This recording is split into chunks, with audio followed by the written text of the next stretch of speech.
Lieutenant Commander Clarence Wade McCluskey gripped the stick of his Douglas SBD Dauntless dive bomber tighter as he stared at the fuel gauge.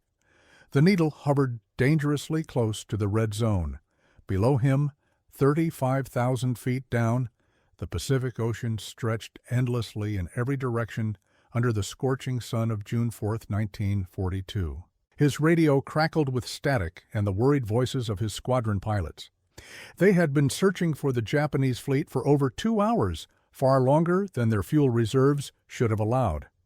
Navy protocol was crystal clear. When fuel reached the point of no return, you turned back to your carrier immediately. No exceptions, no heroics.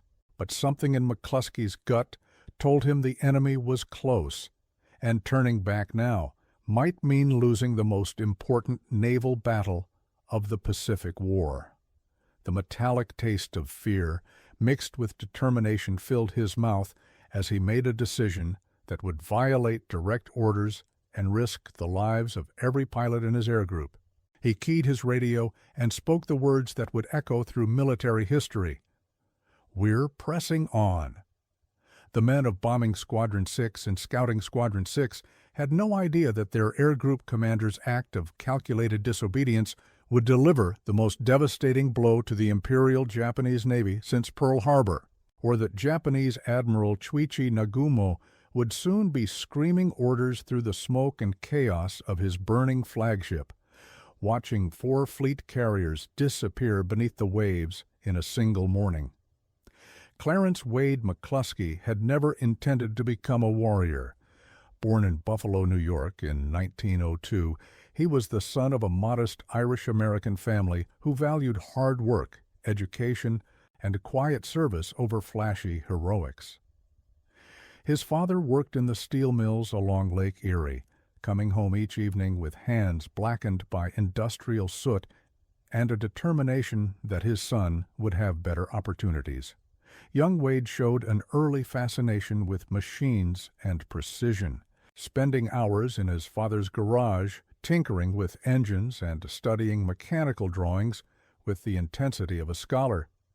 His teachers noticed his exceptional mathematical ability and methodical approach to problem-solving, qualities that would serve him well in the complexities of aerial navigation and dive-bombing calculations.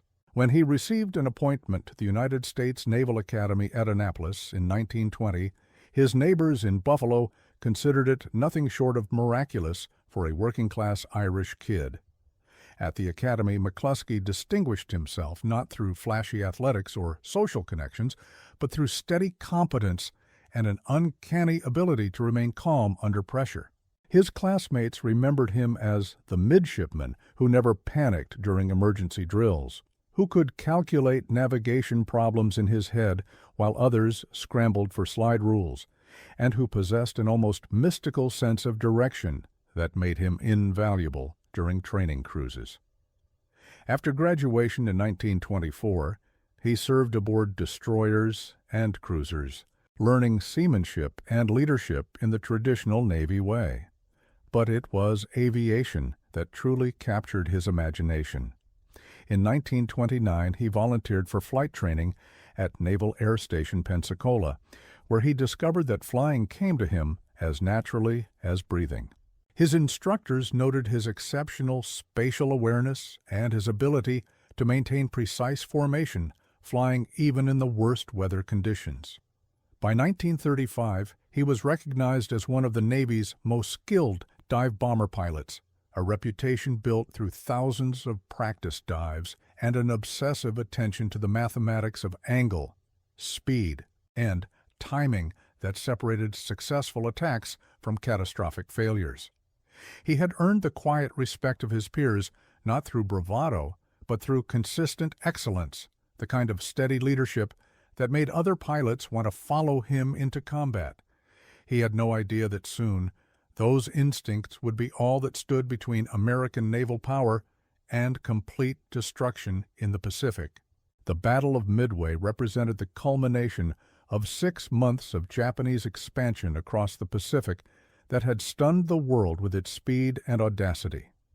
Following the attack on Pearl Harbor on December 7, 1941, The forces of the rising sun had swept across vast expanses of ocean, capturing Wake Island, Guam, the Philippines, Singapore, and the Dutch East Indies with a coordination and ferocity that left Allied forces reeling.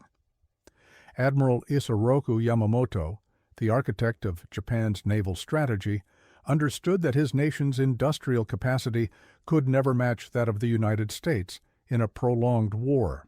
His strategy was built on a series of knockout punches that would force America to negotiate a favorable peace before its vast manufacturing potential could be brought to bear.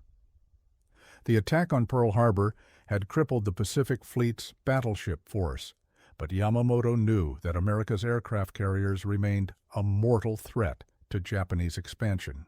By June of 1942, his intelligence services reported that the Americans were rebuilding their strength and preparing for a counteroffensive. Midway Atoll, a tiny speck of coral and sand 1,300 miles northwest of Hawaii, represented the perfect target for the next phase of his strategy.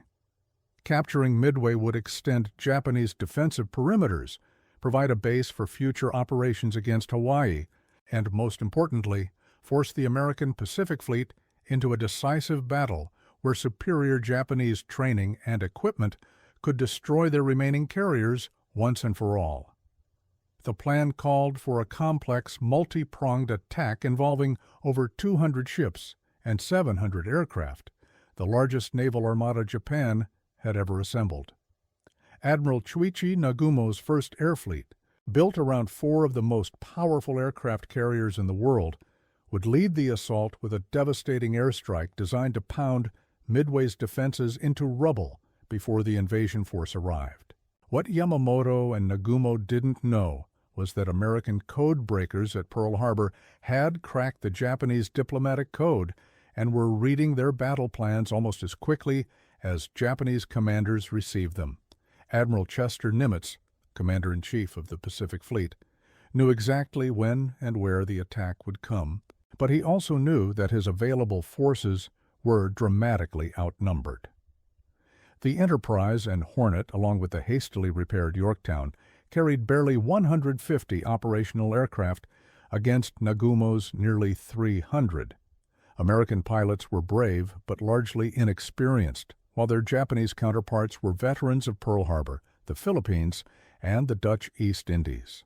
The mathematics of the coming battle seemed to favor Japan overwhelmingly, but mathematics alone had never won naval engagements, and Nimitz was counting on American ingenuity and desperate courage to overcome impossible odds.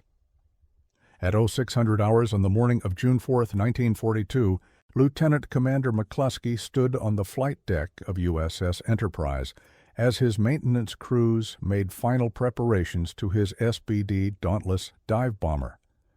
The pre-dawn air was thick with the smell of aviation fuel and the metallic taste of salt spray as the carrier cut through moderate swells at 25 knots. Intelligence reports indicated that the Japanese striking force lay somewhere to the northwest, but the exact location remained frustratingly uncertain. McCluskey commanded Air Group 6, consisting of Bombing Squadron 6, Scouting Squadron 6, and Fighting Squadron 6, representing the most experienced dive bomber pilots in the Pacific Fleet. His orders from Admiral Raymond Spruance, commanding Task Force 16, were straightforward. Locate the Japanese carriers and destroy them before they could launch a second strike against Midway. But the tactical situation was becoming increasingly complex as conflicting reports filtered in from patrol aircraft and the defenders of Midway itself.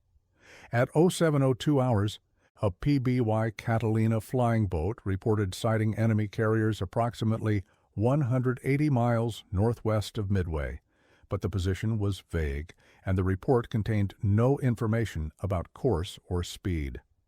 McCluskey studied his navigation charts with the methodical precision that had made him one of the Navy's most trusted air group commanders. The fuel capacity of his Dauntless bombers would allow approximately 4 hours of flight time under normal conditions, but combat maneuvering and the need to maintain formation would reduce that significantly. If the Japanese carriers had changed course since the initial sighting, his entire air group might find themselves searching empty ocean while their fuel gauges moved inexorably toward zero. His squadron commanders gathered around him in the ready room, their faces showing the mixture of determination and anxiety that every combat pilot knew intimately. Lieutenant Commander Richard Best of Bombing Squadron 6 had flown with McCluskey for 3 years and trusted his judgment implicitly. But even Best questioned the wisdom of launching so early with such uncertain intelligence. The mathematics were unforgiving. If they guessed wrong about the enemy's location, they would run out of fuel over open ocean with no hope of rescue. But McCluskey understood something that the textbooks couldn't teach. In naval warfare, hesitation was often more dangerous than bold action, and this morning represented the best chance American forces would have to strike the Japanese fleet while their aircraft were refueling and rearming on deck. At 07:52 hours, he strapped himself into his cockpit and prepared to lead 37 dive bombers into the largest naval battle of the Pacific War. He thought it was over before it started, but destiny wasn't done with him yet. The takeoff from Enterprise proceeded with mechanical precision as each Dauntless rolled down the flight deck and climbed into the morning sky. McCluskey formed his squadrons into a loose diamond formation and set course northwest toward the last reported position of the Japanese fleet. Below them, the Pacific stretched endlessly in all directions, and blue expanse broken only by occasional whitecaps and the wakes of distant vessels. The radio chatter remained minimal as pilots concentrated on maintaining formation and conserving fuel. But McCluskey could sense the growing tension as the minutes ticked by without any sign of the enemy. At 09:20 hours, they reached the coordinates where the Japanese carriers should have been located, but found only empty ocean. McCluskey banked his formation to the southwest and began a standard search pattern, knowing that every minute of searching brought them closer to the point of no return for fuel. His fuel gauge showed 7/10 remaining, still within acceptable limits but dropping steadily. At 09:55 hours, they spotted aircraft in the distance and altered course to investigate, but the contacts turned out to be American torpedo bombers from USS Hornet, also searching for the elusive Japanese fleet. The pilots of Torpedo Squadron 8 were flying obsolete TBD Devastators that were slow, poorly armored, and carried inadequate torpedoes, but their squadron commander, Lieutenant Commander John Waldron, had earned a reputation for aggressive leadership and tactical innovation. McCluskey exchanged brief radio communications with Waldron, who reported no enemy contacts to the west, but suggested that the Japanese might have turned north after their attack on Midway. This intelligence proved crucial, as it meant the enemy fleet was probably moving away from the American task forces rather than toward them. By 10:05 hours, McCluskey's fuel situation had become critical. Navy regulations required pilots to maintain enough fuel for the return flight, plus a 30-minute reserve, and his calculations showed that they had already exceeded those limits. Several of his pilots were radioing concerns about fuel, and Lieutenant Commander Best was beginning to question whether they should abort the mission and return to Enterprise. The tension in the formation was palpable, as young pilots struggled with the knowledge that their commander was asking them to violate fundamental safety protocols. But McCluskey had noticed something that his instruments couldn't detect. The ocean currents and wind patterns suggested that any fleet in this area would naturally drift toward the northeast, and his years of navigation experience told him that the Japanese had probably changed course after launching their Midway strike. He made the decision that would define his career and possibly determine the outcome of the entire Pacific War. Instead of turning back toward Enterprise, he banked his formation to the northeast and continued searching, betting the lives of his pilots and the future of American naval aviation on his intuition and experience. The next 30 minutes would prove whether Wade McCluskey was a brilliant tactician or a reckless gambler whose disobedience had doomed the finest dive bomber squadrons in the United States Navy. At 10:22 hours on June 4, 1942, Lieutenant Commander McCluskey spotted a lone Japanese destroyer racing northwest across the Pacific at maximum speed, its wake carving a perfect white line through the blue water. His navigation experience told him immediately that no destroyer would be operating alone in these waters unless it was rushing to rejoin a larger formation, and the ship's course suggested that the main Japanese fleet lay somewhere ahead. He banked his formation to follow the destroyer's wake, knowing that this single sighting represented his last chance to locate the enemy before fuel exhaustion forced them to return to Enterprise. His radio crackled with increasingly urgent reports from his squadron pilots about their fuel situation, but McCluskey pressed on with the methodical determination that had characterized his entire career.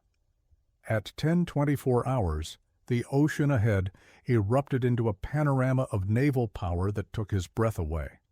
4 massive aircraft carriers arranged in a defensive box formation, surrounded by battleships, cruisers, and destroyers that stretched to the horizon. The carriers Akagi, Kaga, Soryu, and Hiryu represented the elite of the Imperial Japanese Navy, the same ships that had launched the attack on Pearl Harbor 6 months earlier. But what McCluskey saw on their flight decks made his heart race with tactical anticipation. The carriers were in the middle of rearming and refueling operations, their decks crowded with aircraft, fuel hoses, and ordnance carts. Dive bombers and fighters sat wingtip to wingtip, while ground crews rushed to prepare them for a second strike against the American fleet. It was exactly the target that every Navy pilot dreamed of. Enemy carriers caught with their aircraft on deck, vulnerable and unable to launch effective air cover. McCluskey keyed his radio and transmitted the message that would echo through naval history. "Attack! Attack! We have found the enemy carriers!" His voice remained calm and professional despite the adrenaline coursing through his veins, the same steady tone that had earned him the trust of his squadrons during countless training exercises. Below them, Japanese lookouts began pointing skyward and shouting warnings, but it was already too late. The mathematical precision of dive bombing tactics, drilled into American pilots through thousands of practice runs, was about to be demonstrated against the most heavily defended targets in the Pacific. McCluskey deployed his squadrons with surgical efficiency. Bombing, Squadron 6 would attack the nearest carrier, while Scouting Squadron 6 targeted a second vessel. The angle of attack, the speed of approach, and the timing of bomb release had been calculated and practiced until they became instinctive, but this would be the first time American dive bomber pilots would test their skills against veteran Japanese pilots and modern anti-aircraft defenses. As McCluskey pushed his Dauntless into a 70-degree dive toward the flight deck of the carrier Kaga, he could see Japanese aircraft attempting to take off in desperate confusion, while anti-aircraft guns swung toward his approaching formation. The mathematics of victory were about to be written in explosives and aviation fuel, and the outcome would determine whether the Pacific War continued for years or ended in Japanese dominance within months. The dive bombing attack that followed lasted only 6 minutes, but changed the course of World War II in the Pacific. McCluskey led his squadron down through a hurricane of anti-aircraft fire, his Dauntless screaming toward the flight deck of Kaga at speeds approaching 300 miles per hour. Japanese Zero fighters, caught on deck while refueling, scrambled to take off, but found their flight operations completely disrupted by the bomb-damaged runways and the chaos of damage control parties. The first bomb struck Kaga's flight deck at 10:26 hours, igniting fuel and ammunition in a series of explosions that sent smoke and debris thousands of feet into the air. McCluskey's own bomb, released at exactly 2,000 feet altitude according to Navy doctrine, struck directly amidships and penetrated to the hangar deck, where it detonated among rows of armed aircraft. The secondary explosions that followed created an inferno that would burn for hours, turning one of Japan's most powerful carriers into a floating crematorium. Simultaneously, Lieutenant Commander Best led Bombing Squadron 6 against the carrier Akagi, Admiral Nagumo's flagship, scoring direct hits that started uncontrollable fires among the aircraft and fuel storage areas. The precision of American dive bombing tactics, perfected through years of peacetime training, proved devastatingly effective against targets that Japanese naval doctrine had assumed were invulnerable to air attack. Within minutes, 2 of the 4 carriers that had attacked Pearl Harbor were burning wrecks, their flight operations completely destroyed, and their crews fighting desperately to control spreading fires. The psychological impact on Japanese naval personnel was as devastating as the physical damage, as they watched their most powerful warships reduced to helpless targets by a handful of American pilots who had appeared literally out of nowhere. Admiral Nagumo, standing on Akagi's bridge as bombs exploded around him, could hardly comprehend what was happening. His carriers had been caught at the worst possible moment, with aircraft armed and fueled on deck, ammunition stored in ready lockers, and fuel hoses connected throughout the ships. The careful coordination that had made the First Air Fleet the most formidable naval striking force in the world became a liability as secondary explosions spread from compartment to compartment. Japanese damage control procedures, designed for surface combat, proved inadequate for fires involving aviation fuel and aircraft ordnance. Radio communications broke down as antenna arrays were destroyed, and command personnel were killed or wounded by bomb fragments and explosions. What had begun as a routine rearming operation for a second strike against Midway had become a struggle for survival as the pride of the Imperial Japanese Navy burned around them. Lieutenant Commander McCluskey, climbing away from the inferno below, could see that his violation of fuel conservation orders had delivered exactly the kind of devastating surprise attack that naval strategists could only dream about. But the battle was far from over, and the fuel gauges in his formation showed that getting back to Enterprise would require navigation skills and fuel management techniques that had never been tested under combat conditions. The return flight to Enterprise tested every skill that McCluskey and his pilots had developed during their years of training.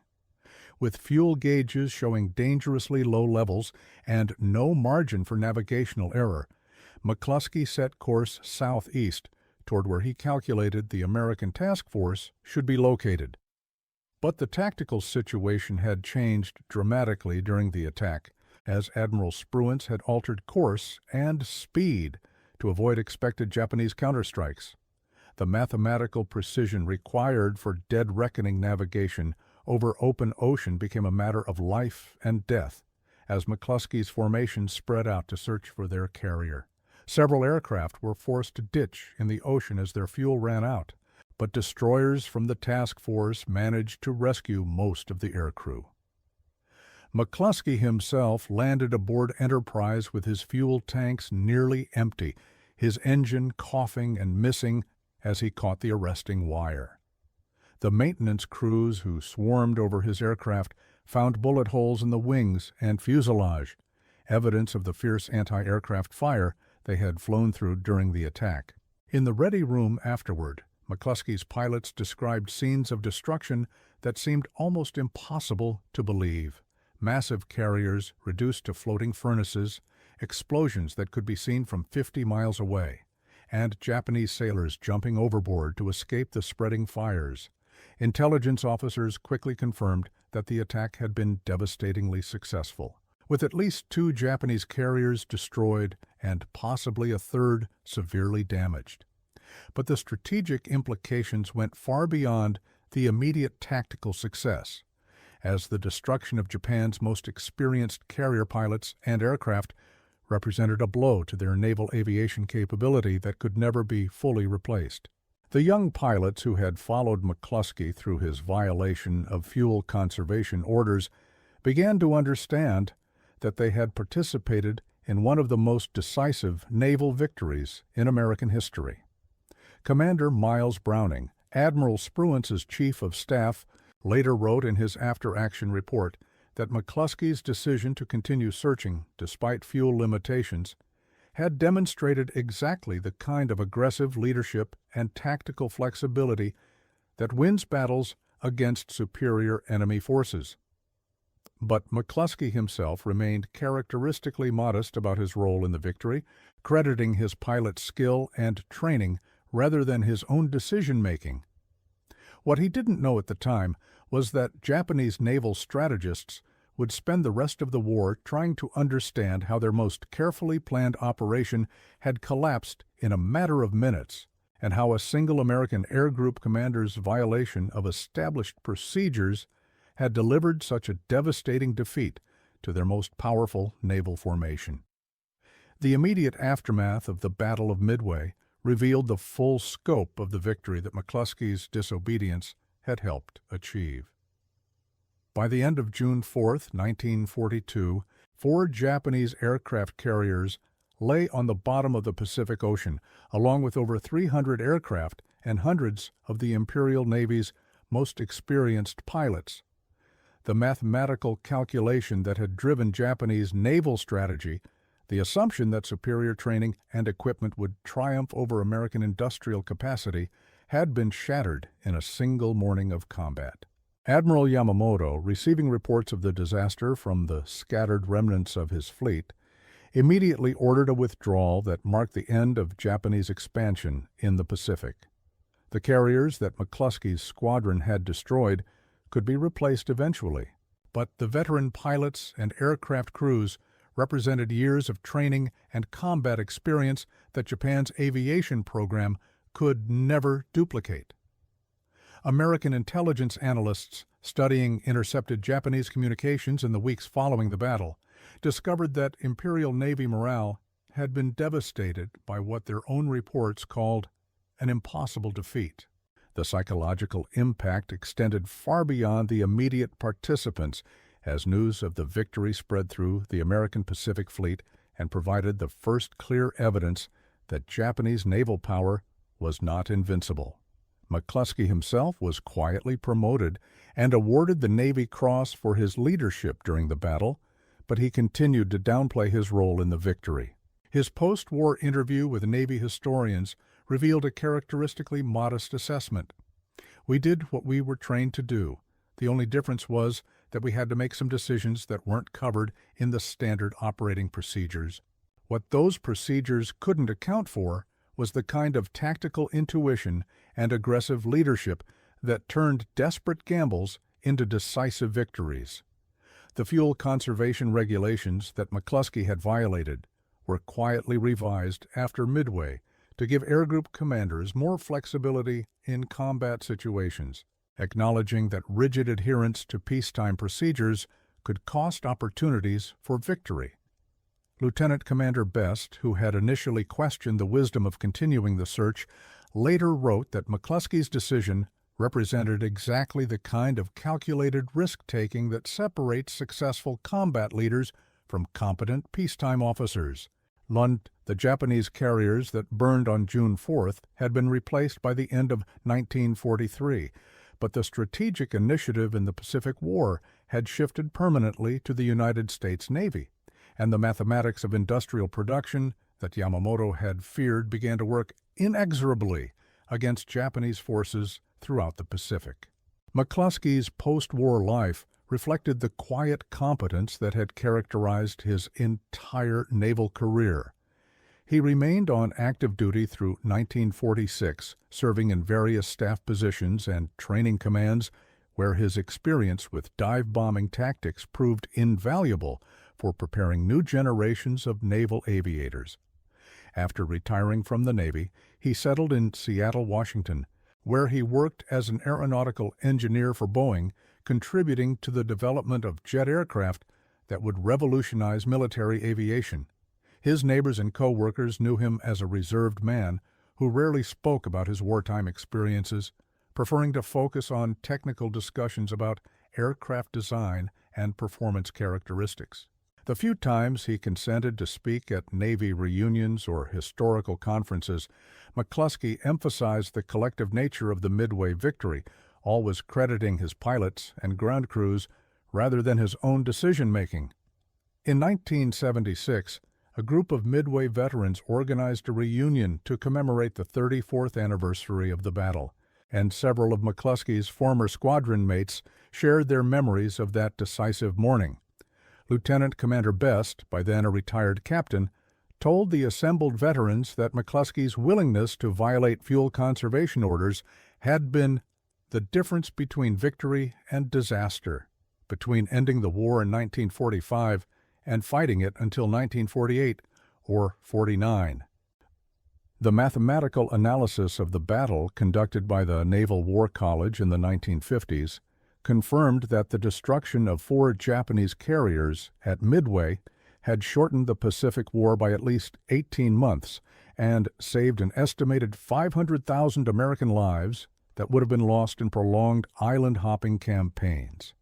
McCluskey's personnel file, declassified in the 1980s, revealed that he had received several offers to command carrier air groups later in the war, but had requested staff assignments that would allow him to train younger pilots.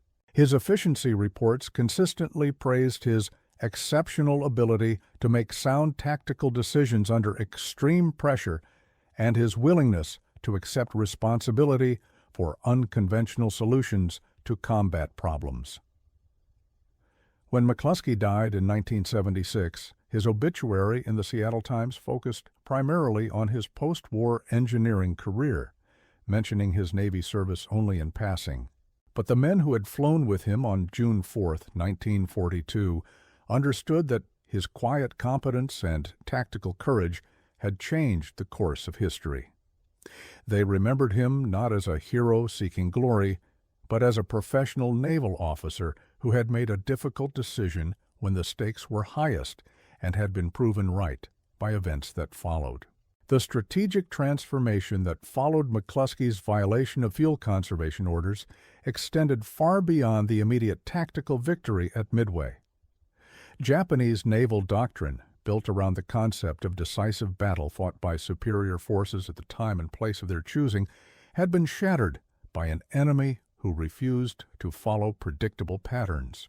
The Imperial Navy's confidence in their training, equipment, and tactical superiority never fully recovered from the shock of losing 4 fleet carriers in a single engagement to forces they had considered inferior. American naval strategists, studying the battle in detail, began to understand that rigid adherence to established procedures could be as dangerous as reckless improvisation, and that effective combat leadership required the wisdom to know when circumstances demanded deviation from standard practice. The fuel conservation regulations that had nearly prevented McCluskey from finding the Japanese fleet were revised throughout the Navy, giving local commanders more authority to make tactical decisions based on battlefield conditions rather than predetermined formulas. This shift toward tactical flexibility became a hallmark of American naval operations for the remainder of the war, contributing to victories from Guadalcanal to the Philippine Sea, where individual initiative and calculated risk-taking proved decisive. The dive-bombing tactics that McCluskey had perfected at Midway became the standard for naval aviation training, but instructors emphasized the importance of adapting those techniques to unexpected situations rather than following them mechanically. Young pilots learned not just the mathematics of angle and airspeed, but the more subtle art of reading battlefield conditions and making split-second decisions that could determine the outcome of entire campaigns. McCluskey's example influenced a generation of naval aviators who went on to lead their own squadrons and air groups, carrying forward the lesson that sometimes the greatest risk is refusing to take any risk at all. The philosophical implications extended beyond military affairs. as the Midway victory demonstrated that American democratic institutions could produce leaders capable of independent thinking and decisive action under pressure. This stood in stark contrast to the rigid hierarchical systems that characterized both Japanese and German military organizations, where initiative from subordinate commanders was often discouraged or punished. The mathematical certainty that had driven Axis strategic planning, the assumption that superior training and equipment would inevitably triumph over numerical advantages, had been challenged by an enemy who combined industrial capacity with tactical innovation and individual courage. McCluskey himself never claimed to understand the broader implications of his decision, but historians studying the Pacific War have consistently identified his willingness to violate established procedures as a turning point that demonstrated American naval aviation's coming of age as a strategic force. The irony of McCluskey's story lies not in the dramatic nature of his violation of orders, but in how completely his act of calculated disobedience became the foundation for revised standard procedures. The fuel conservation regulations he had ignored on June 4, 1942, were rewritten within months to incorporate the tactical lessons learned at Midway, acknowledging that combat situations required flexibility that peacetime training could never fully anticipate. His decision to follow the Japanese destroyer's wake, which had seemed like dangerous improvisation at the time, was analyzed and incorporated into search and attack doctrine that guided American naval aviation for decades. The mathematical precision of dive bombing tactics that his squadrons had demonstrated became the model for training programs that produced thousands of skilled naval aviators. But the emphasis shifted from rigid adherence to procedures toward adaptive application of basic principles. McCluskey's legacy was not one of heroic rule-breaking, but of professional competence applied intelligently to extraordinary circumstances, the kind of quiet leadership that democratic institutions depend upon but rarely celebrate. His post-war engineering career at Boeing demonstrated the same methodical approach to problem-solving that had made him an effective air group commander, applying technical knowledge and practical experience to challenges that had no predetermined solutions. The young engineers who worked with him remembered his insistence that elegant theories meant nothing unless they could be implemented reliably under real-world conditions, a philosophy that had served him well when fuel gauges and navigation calculations collided with the chaos of combat. When modern naval officers study the Battle of Midway at the Naval War College, they focus not on McCluskey's violation of fuel conservation orders, but on his ability to synthesize incomplete information, assess risk accurately, and make decisions based on experience rather than regulations. The lesson they take away is not that rules should be ignored, but that effective leadership requires the wisdom to understand when circumstances demand adaptation of established procedures to achieve mission success. This represents a profound shift from the mechanical application of doctrine that had characterized military thinking before World War II toward a more sophisticated understanding of how human judgment and institutional knowledge must work together to achieve strategic objectives. McCluskey would have appreciated the irony that his act of disobedience became a case study in proper command decision-making, taught to officers who would never face the specific circumstances that confronted him on June 4, 1942, but who might encounter equally challenging situations requiring similar combinations of technical knowledge, tactical experience, and moral courage. The mathematics of courage revealed by McCluskey's story demonstrate how individual decisions can cascade through complex systems to produce outcomes far beyond their apparent scope.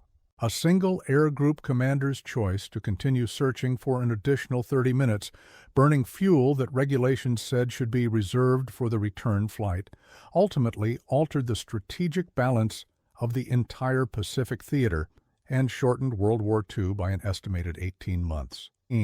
The The fuel consumption calculations that had nearly forced him to turn back were based on peacetime assumptions about margins of safety and risk assessment that proved inadequate for combat conditions, where the cost of missed opportunities might exceed the danger of running out of fuel over open ocean. His violation of established procedures was not reckless abandon, but calculated risk-taking, based on years of experience with navigation, weather patterns, and tactical intelligence that could not be quantified in standard operating manuals. The young pilots who followed him into that attack learned that effective combat leadership requires not just technical competence, but the moral courage to accept responsibility for decisions that might result in failure as easily as success. Modern decision-making theory recognizes McCluskey's choice as an example of what researchers call optimal stopping. The mathematical principle that determines when continued searching for better options becomes counterproductive, but the human element that made his decision effective was the integration of technical knowledge with intuitive understanding of tactical situations, the kind of professional judgment that cannot be reduced to formulas or taught through classroom instruction alone. The legacy of June 4, 1942 extends far beyond military history into any field where individuals must make critical decisions under pressure with incomplete information and uncertain outcomes. McCluskey's example reminds us that the most important moments in history are often determined not by grand gestures or dramatic heroics, but by competent professionals who understand their responsibilities deeply enough to know when circumstances require them to act beyond the boundaries of established procedures. The question his story poses for every generation is not whether we would have the courage to disobey orders in dramatic situations, but whether we possess the professional competence and moral clarity to make difficult decisions when the stakes are highest and the guidance of regulations proves insufficient. In a world where technological complexity often obscures the human elements of leadership and decision-making, McCluskey's quiet example of calculated courage provides a timeless model for anyone who must translate knowledge into action under pressure. Would you have broken the order to conserve fuel and continued searching for an enemy that might not exist, risking the lives of 37 pilots and the outcome of the most important naval battle of the Pacific War? Or would you have followed regulations and returned to your carrier with a clear conscience and empty hands? Comment below and share this story so others remember what courage really means when everything depends on getting it right.